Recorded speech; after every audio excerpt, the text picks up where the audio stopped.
یہ وقت لبیک یا حسین کہنے کا ہے، یہ وقت ظلم کے مقابل قیام کا ہے، یہ وقت زائرین کے حقوق کے تحفظ کا ہے۔ کچھ دن پہلے حکومت کی طرف سے یہ اعلان کیا گیا کہ زائرین امام حسین علیہ السلام پیدل سفر نہیں کر سکتے، پیدل کربلا نہیں جا سکتے، پیدل ایرانی بارڈر سے نہیں جا سکتے، سفری ہوائی سفر کر سکتے ہیں، جہاز کے ذریعے سے زیارات پر جا سکتے ہیں۔ وجہ کیا بتائی؟ وجہ بتائی کہ سیکیورٹی خدشات ہیں، سیکیورٹی خدشات کی وجہ سے نہیں جا سکتے۔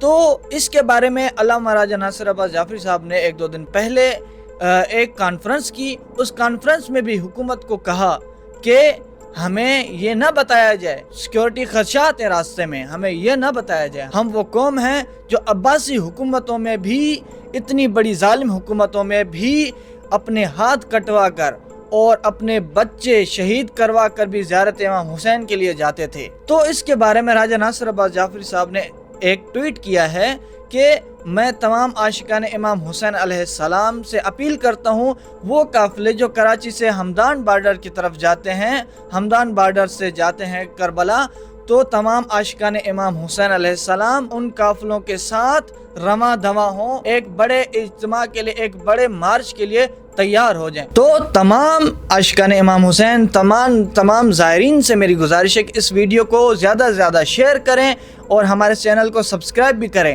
تاکہ آپ تک ہر نئی آنے والی ویڈیو پہنچے، اور یہ ویڈیو زیادہ سے زیادہ شیئر کریں تاکہ ہر اس فرد کو، ہر اس بندے کو پتہ چل جائے کہ ہم نے کیا کرنا ہے ان حالات میں۔ تو تمام عاشقان امام حسین علیہ السلام سے گزارش ہے کہ اس ویڈیو کو زیادہ سے زیادہ شیئر کریں۔